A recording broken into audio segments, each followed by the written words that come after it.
साथियों, बड़े दुख की बात बता रहा हूं। और दुख की बात यह है कि मार्च का महीना चल रहा है। फाइनेंशियल ईयर का अंतिम क्वार्टर तो है ही है। फाइनेंशियल ईयर का अंतिम महीना है और अंतिम महीने के अंदर भी ये शुरू हो चुका है नया पखवाड़ा।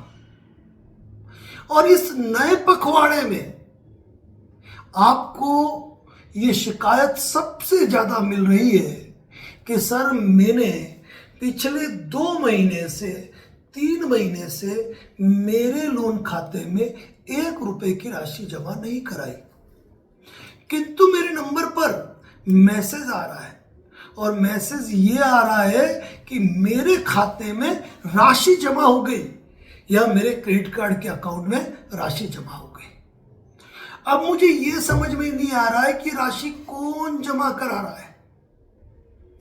हद तो तब हो गई कि हमारे उदयपुर शहर के एक व्यक्ति जिनका क्रेडिट कार्ड की आउटस्टैंडिंग है 4 लाख रुपए, पिछले 3 महीने से लगातार उनके अकाउंट में राशि जमा करवाई जा रही है और करीब 80,000 रुपए के आसपास की राशि जमा करा दी है।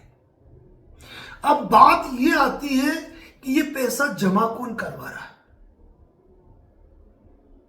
आखिर कौन है आपके ऊपर मेहरबान और इस मेहरबानी की वजह क्या है? तो आपको क्लियर बता दूं, मार्च के महीने में कई रिकवरी एजेंट को अपनी नौकरी पर तलवार लटकती नजर आ रही है, अपने इंसेंटिव डूबते नजर आ रहे हैं, अपना टारगेट हाशिए पे नजर आ रहा है। और यही कारण है कि वह जब अपने टारगेट को अचीव नहीं कर पाते हैं तो आपकी तरफ से अमाउंट जमा करा देते हैं। अब ये अमाउंट कभी कभी तो ये अपने अकाउंट से ही ट्रांसफर कर देते हैं, कभी कभी जाकर सीधे बैंक के अंदर या एनबीएफसी के कार्यालय में कैश जमा करा देते हैं। अब ऐसी स्थिति में दोनों ही कंडीशन में इनको ट्रैक किया जा सकता है। कैश जमा कराया तो काउंटर पे गए, और दुनिया का कोई भी एनबीएफसी कार्यालय ऐसा नहीं है जहां सीसीटीवी नहीं लगे हुए। और यदि उन्होंने ऑनलाइन ट्रांजैक्शन किया है तो जाहिर सी बात है, ये तो पूरा एक नंबर है। किसने जमा कराया, कितना जमा कराया, किस अकाउंट नंबर से जमा कराया, सारी की सारी डिटेल आ रही है। अब यहां पर दिमाग में सिर्फ ये सवाल रहता है कि सर, ऐसी स्थिति में हम क्या करें। कल जब हमारे उदयपुर के बंदे आए और उन्होंने कहा कि सर, ये स्थिति है और ये मेरा रिकवरी एजेंट है, वो सारा पैसा जमा करा रहा है, मैंने उनको कहा कि काश ये रिकवरी एजेंट एक मुश्त पैसा जमा करा देता आपके सेटलमेंट का।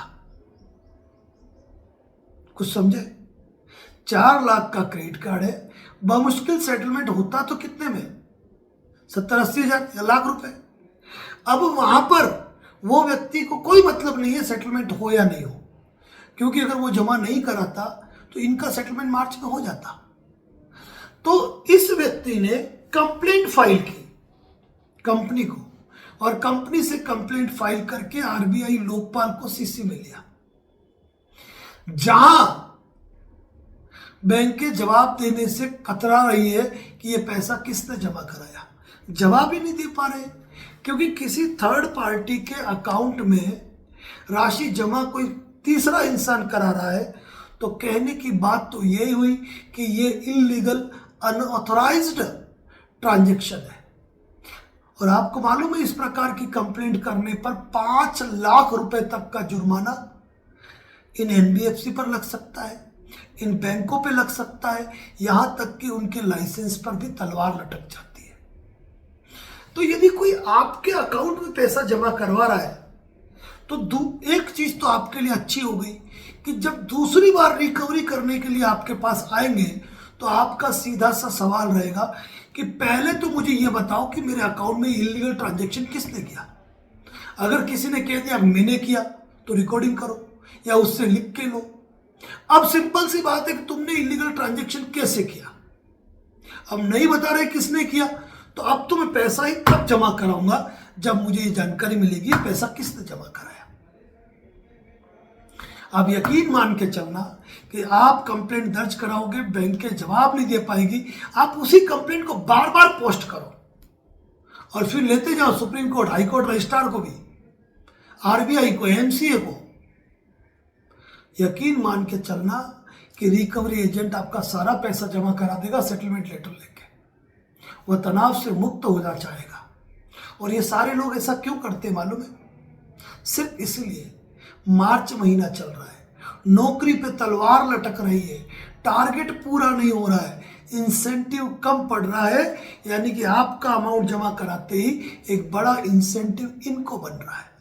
इसी कारण से इनका द्वारा आपके अकाउंट में पैसा जमा कराया जा रहा है। और जब ये ऐसी कोई राशि जमा कराते हैं ना, तब आप कहते हो सर हमें क्या करना चाहिए? कुछ नहीं करना है, जो मैसेज आया है उस मैसेज के स्क्रीनशॉट के साथ आप कंपनी को सीधा मेल करो कि आपने मेरे डाटा को, मेरे लोन अकाउंट को किस व्यक्ति के साथ सार्वजनिक किया और मेरे अकाउंट में इलीगल ट्रांजैक्शन कैसे हुआ।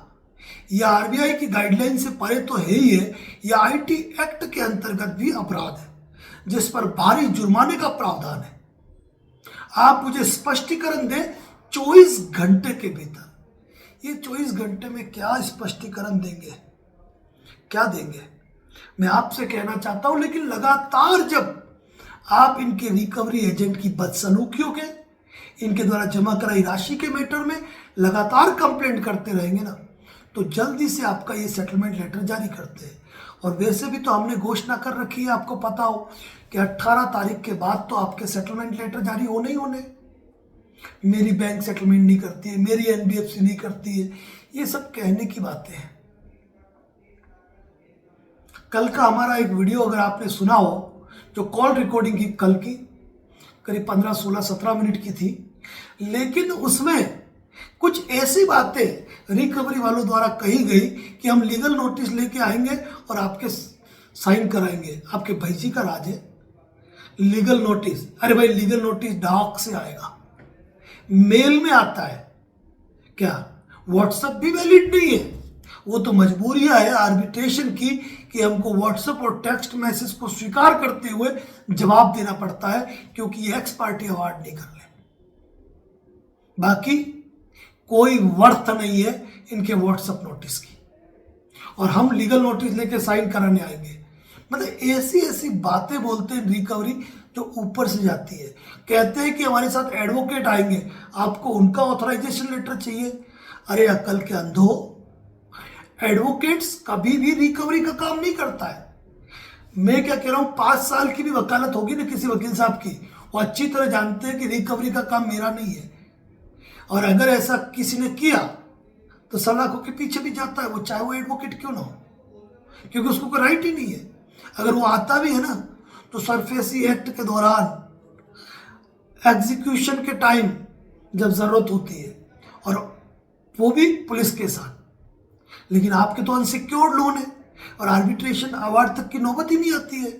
इसीलिए साथियों ये ध्यान रखो कि कोई एक ईएमआई भर रहा है ना, तुरंत कंप्लेंट डालो, तुरंत कंप्लेंट। आपको किसी तरह एनपीए से बाहर करना और मार्च महीने में अपने कंपनी की गुडविल बनाए रखने के लिए ये सारा काम करते हैं। तो यहाँ पे आपको सतर्क रहना पड़ेगा। ऐसी यूजफुल इंफॉर्मेशन हमारे चैनल पर दी जाती है। आप किस टॉपिक पर वीडियो चाहते हैं जरूर लिखें, उस टॉपिक पर भी आपके वीडियो बनेंगे। यदि आपका कोई मित्र, परिचित, रिश्तेदार लोन के दलदल में धंसा हुआ है ना, तो उसको ये वीडियो जरूर शेयर करें, क्योंकि किसी इंसान की जिंदगी बचा सकते हैं हमारे वीडियो। हमें कहने की आवश्यकता नहीं है, हमारे कई वीडियो के कमेंट्स में आप इस बात को पढ़ सकते हैं। Thank you so much. जय हिंद, जय भारत, जय मेवाड़।